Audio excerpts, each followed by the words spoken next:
Awesome. Thank you so much for that introduction. As you mentioned, things are always constantly changing. The algorithms are changing. So it's really important that we stay up to date on what we can and make sure that you are staying at the top of the rank and you're improving your rank with whatever elements you can. So today, what I want to go through is talk about, again, as you can see here, Google Ads and also SEO basics. So and you probably heard these terms a lot, people throw around SEM, SEO and SEM, and they're quite different even though they sound similar.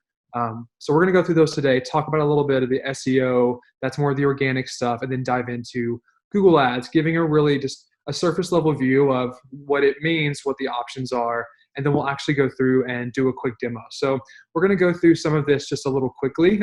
Don't feel like you need to write everything down. At the end of this presentation, I'm going to throw up a link where you can go back to our website and sign up to receive this full deck. So you have all the information that I'm talking about today, along with our TSG marketing guide. So that's something we've created just this year that packs in a wealth of knowledge about marketing and what the latest trends are and what you can be doing. So feel free to sit back and listen to this, and we'll go through and get to a demo pretty soon that I hope will be pretty valuable. So as Jim mentioned, my name is Cody. So I do work with the Smithee Group, and we are a growth agency that helps leaders and businesses dream bigger and achieve multi-generational integrity. So what that means for us is, yes, we are a digital marketing agency. So we are helping all of our clients in the digital space, but we want to do more than that and help them with other avenues just to make sure that they withstand time, that they withstand the test of time, and they're around for multiple generations. So we know digital is so important. It's where everyone needs to be, and that's not going to change anytime soon. But even with that, what's 5 years out? What's 10 years out? So through that, we want to make sure that we are staying adaptable to the changing times and helping our clients get to where they need to go and achieve that success. A few ways that we do that just before we get started is through TSG partnerships. So maybe you may have heard of this, maybe you even are a TSG partner. So we work with clients for a variety of services, helping them either from a consulting standpoint, talking about what they can do to grow and helping them get the tools that they need, all the way to fully managing and executing all of their digital, all of their website elements, all of that to make sure they are staying relevant.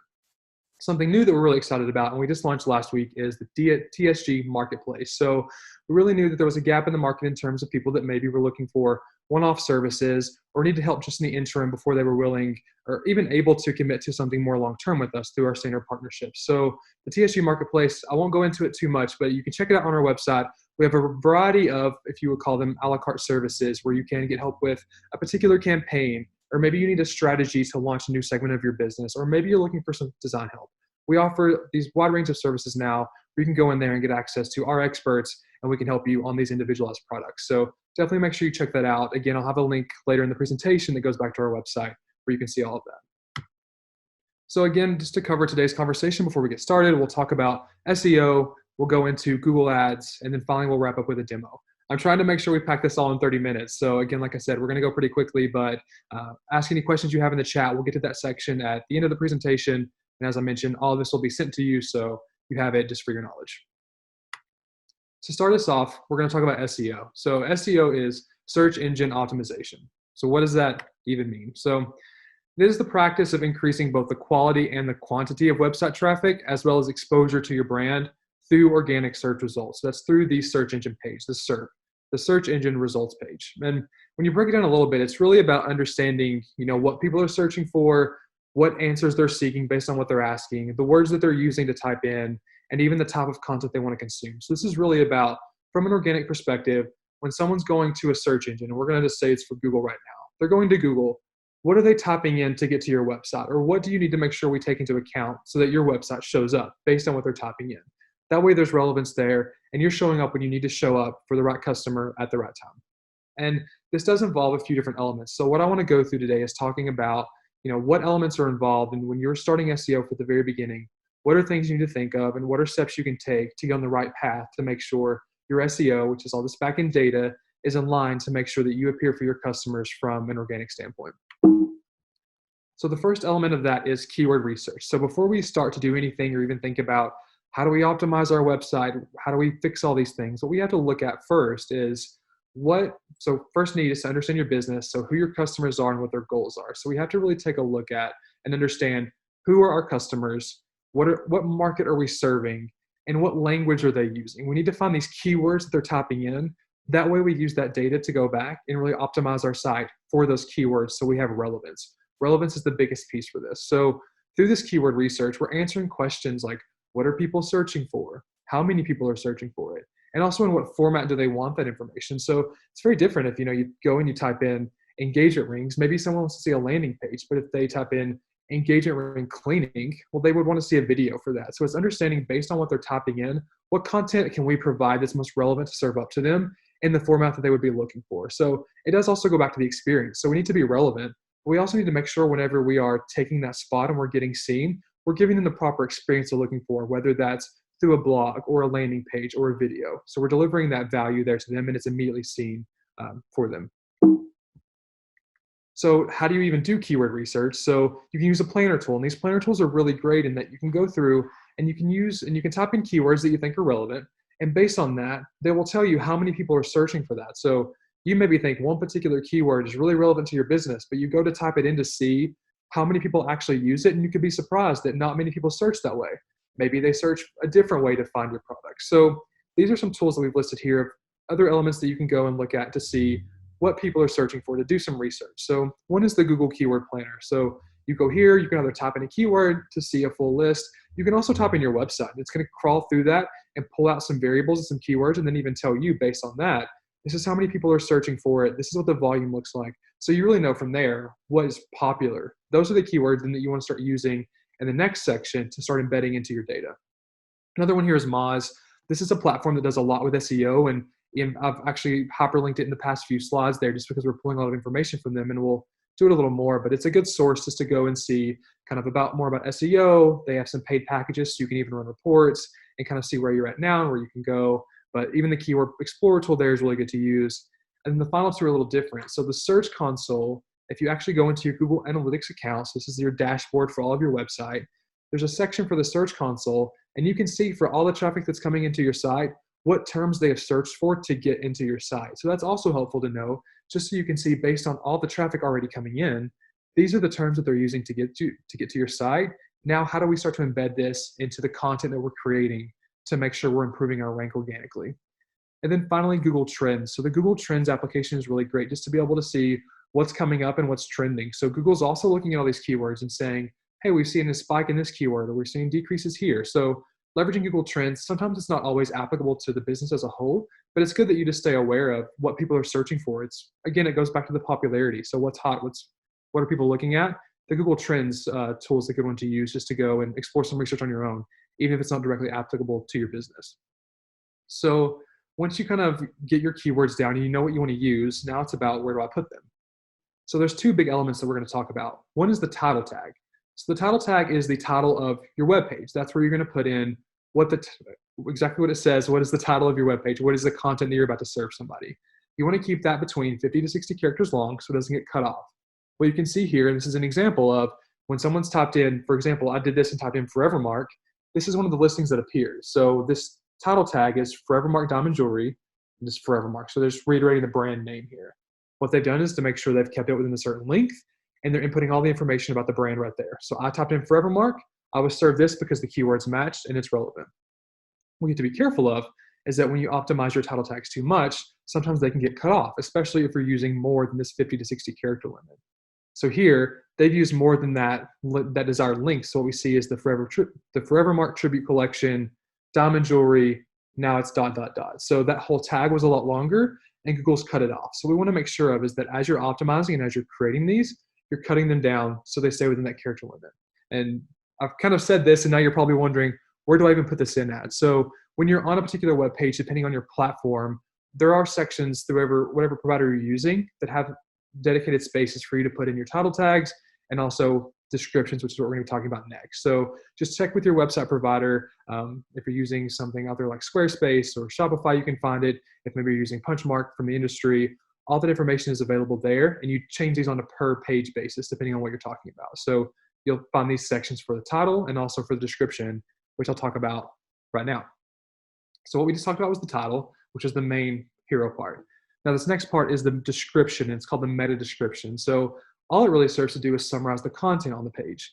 So for this one, you want to keep it to 160 characters or less. So you have a little more room to work here, and you can see these bottom two lines here, these middle two lines, I should say, are about that description. So the header here, the title tag is Forever Mark Diamond Jewelry, Forever Mark, the reiterating the brand name.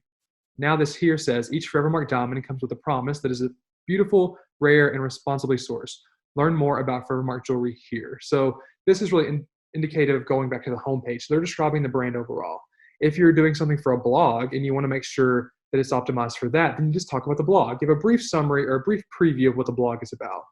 Here is where you're wanting to input those keywords. So as you started searching for the keywords that are relevant for your consumers, now as you're creating the content, you're making sure that you embed those keywords there. That way people can get the full information. And when they're using those keywords, you're starting to appear. And you're appearing with relevant content. You're appearing in the most appropriate way. So the title tag and the description are the two biggest things for your website that you can do to make sure you're starting on the right track and you're optimizing for where you need to go. The last element that I'll talk about with SEO is something called alt text. So Google can go through and they can scan your whole page and they can read all the text. What they can't read are the images. This is why we have to provide alt text for them. So it's either called, the main way we call it is alt text. You could also call it the alt attribute or alt description. If you do some research, you may hear those terms get thrown around a little bit, but it's used within the HTML, which is the coding of your website, to describe images for the search engine. So now whenever you have your alt text in place, if Google's crawling your page to understand what you're doing, it can read all of the text, but when it gets to this image, now it can also read what that image is about. You're providing it with information. This is also good from an ADA compliance perspective, because if you are using, or someone on your site is using software to read the text for them, when it gets to the image, if there's nothing there, it can't read it, but you're providing the data. Now you're becoming more compliant to make sure that that software is able to read that image and give the appropriate definition. What we know with alt tags, alt text, is that I've kind of got here a good, better, best. So you want to make sure you're being detailed while also being brief. So I'll pull this one from Moz. It's a great example. This is a man on an escalator, and that's what they classify as. If you're on the back end saying what this is, you're just saying man on escalator. A better version is man walking on escalator. And then finally, the best version is man wearing backpack walking down escalator. So when you can use these descriptors here, that's going to really work to your advantage, because Google's going to be able to crawl all of that information and make it more relevant, versus if you're using 1 to 2 terms, it's still not really able to pick up on exactly what that image is. Similar to where you find sections for the SEO within your website, as you're putting in the images, you should be able to find features to, as you drop the image in, also make sure you give it an alt text as you're doing it. It's better that way, just because as you're going and building, you're providing all of these solutions. If you're in a situation where you think you don't have any alt text on your images, then you can definitely go back and make sure you include those. This is also a good element where at times, if you can, include the keywords that are important. What you want to steer clear of, though, is using the keywords too much. So if we knew the top keyword people were coming in for was oval engagement ring, we want to use it where it's applicable. We don't want to overuse it. That's called it's a term called black hat SEO, which means you're trying to overstuff your pages to improve your rank, and you're not doing it in an organic manner. So with that one, it can get you into some trouble sometimes, because Google will recognize that, and they have algorithms to prevent people from doing that. That way, you can't automatically jump to the very top of the page in an unorganic way or in an untrue fashion. It wants to make sure that Google obviously wants to make sure what they're serving is relevant and important content. So we want to make sure that we abide by their rules. And if you do a quick Google search, you can even see all the information about what they consider to be right and stuff that you maybe want to steer clear from, just so you don't start having your page start to decrease in rank as a result, because Google thinks you're doing something that it wouldn't want you to as a best business practice. So that kind of goes through just a quick overview of SEO. Again, just talking about keyword research, that's the biggest one. Then how you optimize your tags and your descriptions, and then also your alt text. Again, I know it can be a little complicated, it's a little tricky. So any questions like that, we're also happy to answer. And then, like I mentioned, you're going to have your slides later on. For the next portion of this, what I want to talk about is the Google Ads, and it's really the basics. So we're going to go through and just cover what all of the basic options are, and then in more detail break down what each of them mean. And when we do the demo, we're going to really talk about the search element. So Google Ads can be broken up into 4 different sections: search ads, display ads, YouTube ads, and finally shopping ads. So for Google, when you're ready to run ads and you're ready to pay, what we just did with SEO was all organic. But now when you want to increase your rank from a paid perspective and you want to grow awareness in that method, these are kind of your 4 leverage and your 4 main options. Now, the first one is search ads. So search ads, you've probably seen these, you might be familiar with them. They appear at the top of the search results page whenever someone is searching for certain keywords. These typically appear above organic results. So maybe you're ranking at the very #1 spot for organic terms, but if you're not using ads, a lot of times your competitors can come in and take up the first 1 or 2 spaces before your even organic results appear. So even though you're doing great from an SEO perspective, we also have to mix in SEM, or search engine marketing, search ads, to make sure we're taking the coveted top spot, since that one is going to get the most attention. So again, these ads are built by targeting certain keywords, and I'll show you what that looks like a little bit later. But you can see here, this is a search ad. And then just below it is the first organic result, which says Nike, just do it, Nike.com. In this instance, Nike's done everything they can to make sure they stay first in SEO, which is here, but they're also using paid ads to make sure they take the top spot so competitors can't bid against them to take a spot over them if competitors are also trying to get the term Nike. So Adidas, for example. Adidas want to bid on the term Nike. They would want to take the top spot, but Nike's doing that to make sure there's no competitors on their page for that.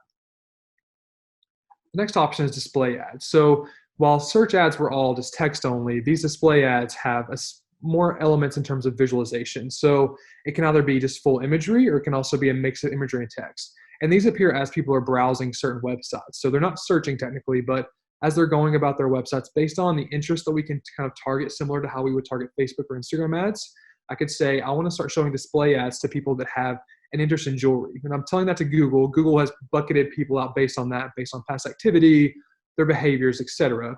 And now as I'm going on and browsing the internet, if I'm on a website that has enabled Google ads to appear, I'll see those. So for example, on Yahoo, in the bottom right here, this is a Google display ad. And you can tell because in this top right here, you have two little buttons. These are Google ad choice buttons, which give more information to the viewer about what the ad is. So here we can see that this is an ad from Google. This is a display ad. So it is that visualization element where you can do pictures. They've done a mix of imagery and text to try to make a unique experience, but it all combines there, and you can show them across hundreds and thousands of websites that have enabled Google to accept ads. For YouTube ads, so these are videos that either appear at the start of a YouTube video or they appear throughout someone's video depending on the total number of ad breaks. That's what they're classified as, that a content creator has stated. So if I'm a content creator, I'll upload a video. Now, as an advertiser, they can put ads at the beginning of my video, or if I've said, hey, my video is 15 minutes long, I want my viewers to see an ad break at the middle of the video, then we can bid to get a spot in the middle of the video. So most of them, and the classic and the generalization of it is called pre-roll ads. So these appear at the start of the video. Typically, they can be as long as you want them to be. We typically find a 15 to 30-second video at the very beginning. You're talking about your brand. Sometimes they're skippable depending on how long it is, and people see that before they see the regular content they're going on to see on YouTube. These are the same way as display ads. They're targeted based on interest. So again, if I have a really good engagement video, I can target people that have a recent engagement ring interest with that, and depending on whatever they're viewing on YouTube, I can start showing them ads before they see those videos about engagement rings with my brand. The final piece of that is shopping ads. So these are developed through a product feed. So now if you have e-commerce fully enabled, you can take your batch of products that are on your website, upload them into Google and say, okay, now I want people to start seeing these actual products on Google, not just on my website. So here I've done a search for diamond engagement ring. This all happens on the search platform. So I type in diamond engagement ring. I see these ads here. So we have one from James Allen, from Jared. They're giving me these standard search ads, which we see here, which we've already talked about. But to the right, this could be at the right or even at the top of your page, you're going to see some actual products. And we see this button here, this little notification, I should say, that says sponsored. That sponsored icon lets us know that people are using Google shopping ads to appear here, and they're paying for the appearance of those particular products there and paying for the clicks that they get from that. So the way that works is it is, targeted to what people are searching for, but for the search terms, for the search ads that we just talked about, we can specify the keywords. So I can say, I want to target people that are searching for Nike.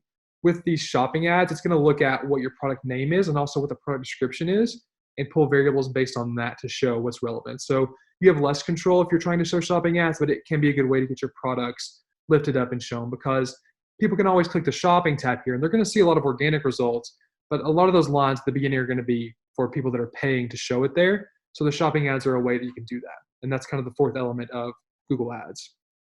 Now, what we're going to talk about, what we're going to go into a demo with as we kind of start to wrap up is search ads and how you can look at them, see what they are, and create them. For us, we see that search ads are really high intent. People are going and they're actively searching out for a product. So if your brand can appear there and you're showing ads, if people click through that, that's a relevant customer. They are looking for something in particular, and they're more likely to make a purchase than someone else that you're trying to naturally get them to your website or you're trying to grab them from another type of ad.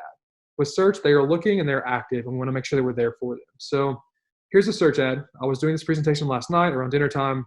Olive Garden was the first thing I could think of. So I pulled their ad. I just typed in Google Olive Garden. This came up. This is a Google ad. So what we're going to do is look at each component here and break it down. So the first thing we see here is the headline. That's this blue option that's right here. I'm hovering my mouse around that. You can have up to 3 headlines, and they each have to still be short. So they each have 30 characters. So Olive Garden has used one headline to say, Olive Garden, buy one, take one. They've used another option to say, easy carside pickup available. If I was doing one for TSG, this first one maybe be our brand name. We would say the Smithee Group, and the next one we would say, check out TSG Marketplace, for example, or whatever we wanted the ad to be about based on what they're searching for. So for you, if you're a jewelry brand, then it's your brand name. Then it's the next one. If you're trying to get people that are looking for engagement rings, then you say top picks for engagement rings. You want to make sure it's relevant to what they're searching for. Then we can have an additional one as a third option if we want it to be a call to action. So we could say, book your appointment today or join us in store. The next option below that is descriptions. And for here, we can have up to 2 of them. Each of them are about 90 characters long. So this one's really a full kind of 2 elements being combined, 2 descriptions being used together. So now we have 3 rows where we can talk about whatever we want to say about our brand, about our product, depending on the keywords that we're bidding for. So Olive Garden here is trying to just pull everything in. So buy one, take one, carside pickup, soup, salad, catering. They're just packing as much as they can in this ad to make sure that people see it, because I've typed in Olive Garden to get there. I didn't type in anything else specific. So they're just showing me just a broad overview of everything they have to offer. And that's the descriptions. Those are the 2 main pieces. Now we can add on additional stuff. So if we just looked at the description and the headline, that's all you need to get started. But we have something called extensions, and those allow us to expand our ad out more, which is what they've used here. So this first one, we see the 5 stars there. That's a Google review extension. These are a little harder to get now. Google automatically assigns them to your business. If you have a Google My Business profile and you're getting reviews, it will sometimes, the algorithm will match it up. It's not something we can directly activate like everything else. It just happens through the algorithm on the back end. But it can pull through your reviews, so that way people can see reviews of your business directly from your ad. The other one's a location extension. So again, if you've linked up your Google My Business profile that has your business name, your address, all that information, you can link that with Google Ads. That way your location will appear there. So if I were to click on that, it would take me into Google Maps and I could see where your store's at. It also gives me the phone number. If I'm on mobile, I have the option for a call extension. So I can put a button there that someone can just click and call our store directly from the ad without ever having to look it up or do any of that stuff. And we give them to them automatically.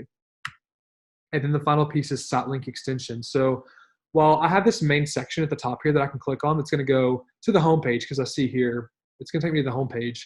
If I wanted something else, they're giving me opportunities to click something different. So now with these other extensions, they're giving me an option to either go to their online ordering section if I want that, or to go to their catering menu. So this is where we really look at and think, okay, if someone's searching for my brand, I'm going to give them the homepage as the first option. That's going to get them directly to where they want to go. But what things are they probably interested in, or what things do they maybe want to know more about? So I could use that opportunity to, for a jewelry business, I send them to the homepage as the main section here. They're going to go to the homepage here. But maybe I want to also give them the opportunity to see more engagement rings. So this one could be all about engagement rings.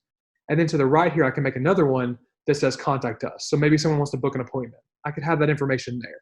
That way, from an ad perspective, I'm giving them 3 options to click through without just saying, here's one option, go find what you need. I'm trying to think through that experience for the user to make sure that they are getting what they need and they're getting it quick. I want to reduce the clicks and the friction as much as possible, which is what we know as a website experience is all about. We got to get them there in a limited number of clicks and get them to what they want. So site link extensions give us that power. And you can do typically 1 to 4. We like to do between either 2 or 4 just to say an even number. That way we're giving them a breadth of options. As we're also putting these in, if we did 2 more, think about how much more space that takes on the page. So if we appeared at the top, we take a little bit of room up for the headline and also for the description. But if we start adding in, our location, we add in more site links here, we're expanding out the size of our ads, which means that next person that's a competitor, they're just going to keep shrinking and shrinking and shrinking further down the page. So as much room as we can take up at the top is really important, because we're grabbing the attention of the viewer instantly whenever they search for a term. Now I'm going to stop my share for just a second and hop over to a Google demo and actually show you what the platform looks like. I know for some of you, you maybe have never been into the platform anywhere, so I want to give a brief and broad overview so you can see it, just so you're not intimidated if you log in for the first time. So this is what Google Ads looks like. So if you haven't set up an account, you can do that pretty easily. It's just ads.google.com. Whenever you create it, this is what you come into. I'm going to click here to make sure I'm at the homepage. If you launch any campaigns, you're going to see all your information here, a quick recap, just to give you everything you need to know. What I want to do here is actually show you just the build of a campaign and how simple it is to get started for a search campaign. So once I log in, I have this big button here that says new campaign. If I click on it, everything's going to take me through a step-by-step process to make sure that I'm staying aligned and doing what I need to do. So the first step is just, what is your goal of this campaign? So we have different options here. So if it's for sales, I can choose that one. If I want to get more leads, I can choose that. What I'm going to choose is the website traffic. So, and this is a lot of times what we want to do just because we want people to go and explore for themselves and to browse. So I'm just focused on making sure I can get a lot of clicks back to my site. That way I have awareness on my brand and I have people coming there to browse what I have. So I just choose website traffic. That's my objective. Now it asks me what kind of campaign type. And these are what we've just talked about. So search, display, shopping, video, which is YouTube. So then also discovery, which is a mix of a few of them. But so if we want to do the display campaign that I mentioned, we could do that. If we wanted to run a YouTube pre-roll video like we've seen, I could choose that there. What I'm looking to do is a search because I want to drive more traffic back. So I'm going to click search. And then it's going to ask me, all right, what's your business's website? SmetheeGroup.com. And this is asking about conversions. If your website's not fully set up to track conversions through analytics and things like that, then you can skip that. This is a pretty technical step. So if you just start getting started, then it's nothing you need to worry about. You can click continue. And now we're in the actual creation. So the first step, and it's told us here at the top, our top is our search campaign. That's what we want to do. And the goal is website traffic. So here, what's the campaign name? Depending on what we're doing. So if I wanted to do, I'm going to do Mother's Day, for example. So Mother's Day promotion. I want to find people that are typing in best Mother's Day gift ideas, for example. Go to networks, the search network. This is where we're appearing. Google has partners, so they also use other websites when people are searching. They're asking now, people can find you on Google, but do you want to allow us to also let partners find you as well? That's fine. The other option is display, so we can take everything we're doing and make it a display campaign as well. We just want to focus on search. We don't want that. I can just turn that off. Either one's fine. It's going to impact your performance differently, but you're not going to see a noticeable change. I can see more settings, so I can see the start and end dates. So I only want this to go until Mother's Day. I can choose the end date there as the 10th. These are some more advanced options that we won't go through. And then we get to location. So now where do you want to show these ads when people are searching? So I'm local, so I want them to show in the area where my business is at. So I can choose all countries, United States and Canada, or enter another location. When I click that, I can type in my location. I'm close to Knoxville. I'm in Tennessee, so I'm going to type in Knoxville. Here's Knoxville, Tennessee, and I can target that. There's about 2.8 million people that are searching there. So I'm going to target that. You can even change it to a radius if you want to, so you can either pull your automatic area or you can do a radius if that's what you normally operate in. All that you can do. This is just more options in terms of making sure I'm showing people that are in there, people that are outside the area, things like that. All the basics are fine for that, so I'm going to leave that there. We see we have Knoxville. Languages, it's defaulting to English. English, which is what I want, even though I can't speak it today. And then audiences, we're not worrying about that now because we're going to set up some keywords in just a second. And then now it's asking about budget. So how much do I want to spend? This is probably a question that a lot of you have about, like, how much do I spend? What's a good amount? Typically what we see is that if you're looking to target one particular audience, so if I'm just going after people that are searching for engagement rings and that's it, typically $300 to $500 a month is going to get you there depending on your location. If you're saying, okay, I want to make ads that target engagement ring searchers, I also want to make ads that target fashion jewelry searchers or people that are searching for services like watch repair, jewelry cleaning. The more you add, the more daily budget it takes. So then you get in a situation where if you're targeting 3 to 4 different buckets, you're getting up there spending $1,000, maybe a bit more. This is just one campaign, so maybe I'm going to spend $20 a day to reach people. I want to focus on the clicks. So that's how Google, when I sell this up, I'm going into a bidding system. That's all based on clicks. All the settings are fine. Here's the extension. So like I mentioned, the site link extension, all the other options to develop our ad even further. You add those here before you start to do your main ad. And once you're done, you continue. Now at this stage, it's asking me what keywords do I want to use. So I'm going to call this Mother's Day. And what you can see though is because I've already given them my website, they've gone through here and developed a list of keywords for me. So growing a small business, fastest growing small business. These are keywords that are on our site that we're using. So it automatically went there and pulled those. So for you as a jewelry business, it's going to go through and pull engagement rings. Those kind of terms are going to automatically appear just to give you suggestions. I'm taking these off. I want it to be Mother's Day. So I'm going to say Mother's Day gift ideas. That's one. I can drop down to a new line and say top gifts for mom. And I can keep going and add in as many keywords as I want to.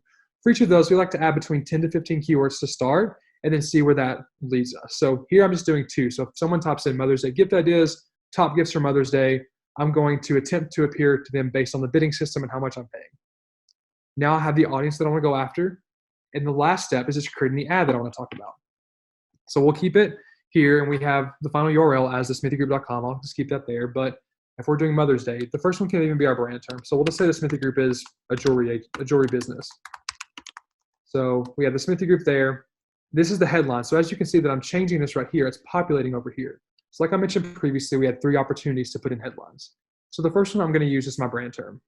The second one I'm going to say top gifts for Mother's Day. And the last one, I'm just going to say shop online today. So I'm going to make sure that I take advantage of all 3 options. The first one's the brand term. The second one's really about whatever I want to say. And the last one's a call to action. So I need them to take a step from this. The display path is going to show him based on the website. So it was the smithiegroup.com. This is really vanity. So the real URL, where we're going to send them is this final URL. But if maybe that's a really long URL and you don't want to give them that full length there, because it's going to show here, I can do something simple. So I can keep it as smithiegroup.com, or I can say the smithiegroup.com/Mother's Day. This is, again, all vanity, so it appears here, even though I could change this link to whatever I wanted to. And if it was like Mother's Day top gift ideas, that's pretty long. But that's where they're going to go. But from the front end, from the user perspective, they just see the display path as vanity. Like, oh, you're just going to take me to Mother's Day, even though the actual link is much longer. So it's a way to make sure you just keep it clean and precise. And the final piece of that is the description. So that's what we're going to use here to talk more about whatever it is we're offering, whatever page they're going to see. So we can just say shop top picks for Mother's Day with the Smithee Group. We have a range of options for you. And notice as I keep typing, it just went red because as I put in the exclamation mark, I only had 90 characters for this first round. So I have to go through and optimize this now to make sure that I stay within the guidelines, because they don't let you just type as much as you want. So now I have to look back at this and think, I have to take away 1 character, but what could I do here? I'm going to go through and change our brand name to TSG. That's what we are. So shop top picks for Mother's Day with TSG. We have a range of options for you. Now I can use the second one is to even further push the message, or even now try to get them to do something. So now I can say, click through for more options and to shop online today.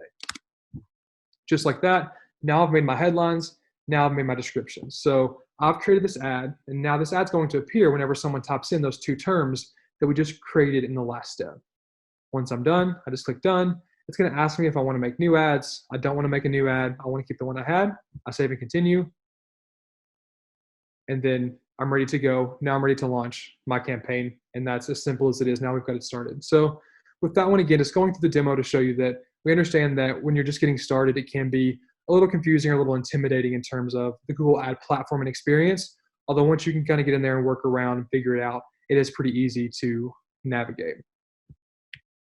With that, that's what I had to cover. I do wanted to make sure, like I mentioned, here's the link. So if you want to get these slides and also get our TSG marketing guide, which, like I mentioned before, has a variety of information and a bunch of topics about what you can do to extend your brand from a digital perspective, but also even from an in-store experience, you can get a copy of that too if you just go to thesmithiegroup.com/WJA. So if you go there, you'll see a form, fill that one out, and then we'll send that out to you later today. You'll get both this copy of the slide and also that TSG marketing guide.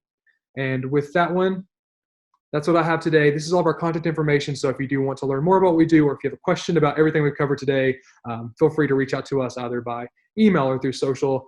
We're active and online, so we appreciate the follow too. With that, I think I will turn it back over to maybe Jen or Rachel, and we can start some questions. Jen, I think you might be muted. I'm on mute. I just wanted to say thank you so much, Cody. We've had some great questions come through, so maybe we can spend a couple of minutes going through the questions people had while you were going through the different sections of the presentation. So one really good question has come in from Laura. Do product titles on the website need to describe what the product is for keyword purposes, or is it okay to just have the style name? Because I think there might be some confusion if that's hurting SEO or not.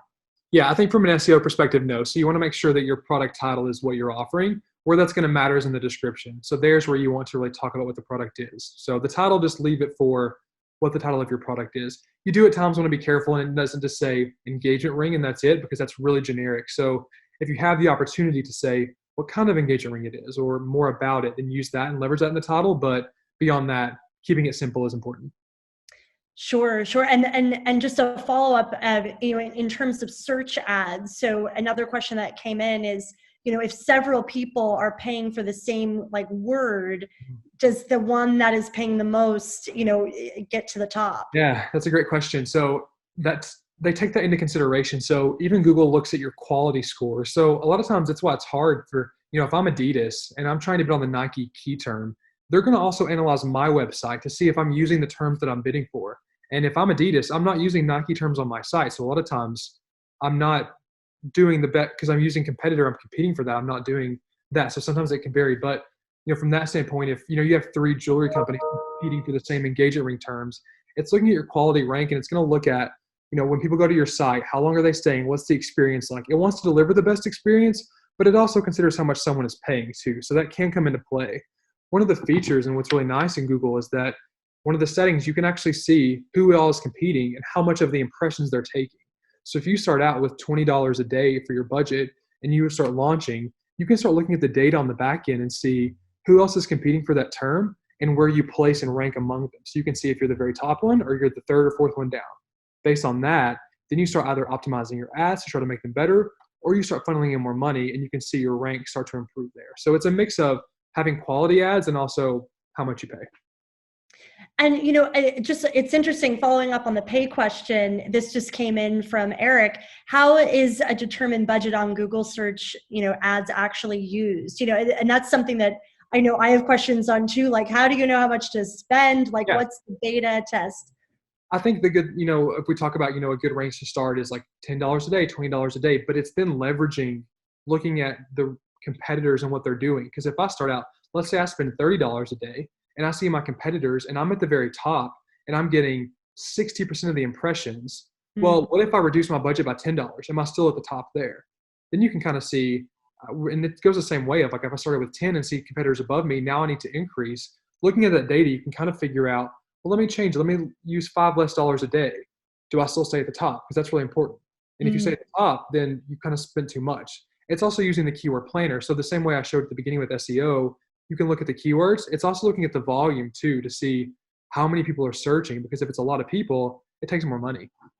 Sure, sure. And, again, I think that, speaking, to all this information, it's really probably dependent on your location and business and how active you are online and, new campaigns you have going out, and it's probably cyclical as well. So I'm sure it's very targeted, but Cody, I just can't thank you enough. I want to keep time. Thank you everyone for your questions who sent them in. We're going to have this recorded and posted. And as Cody said, we're going to be sharing the marketing deck with you and some other information. And, WJA is hosting many of these events for free, virtual events. So please sign on to our newsletter at womensjewelryassociation.com.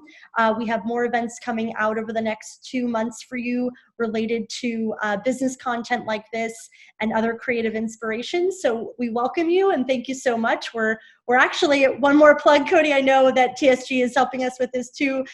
We are launching a membership special through May 31st. So if this type of content is what you're seeking, if you have other questions and would, like mentorship, want to stay connected with others in the industry, we have a custom built platform just for that called WJ Connect.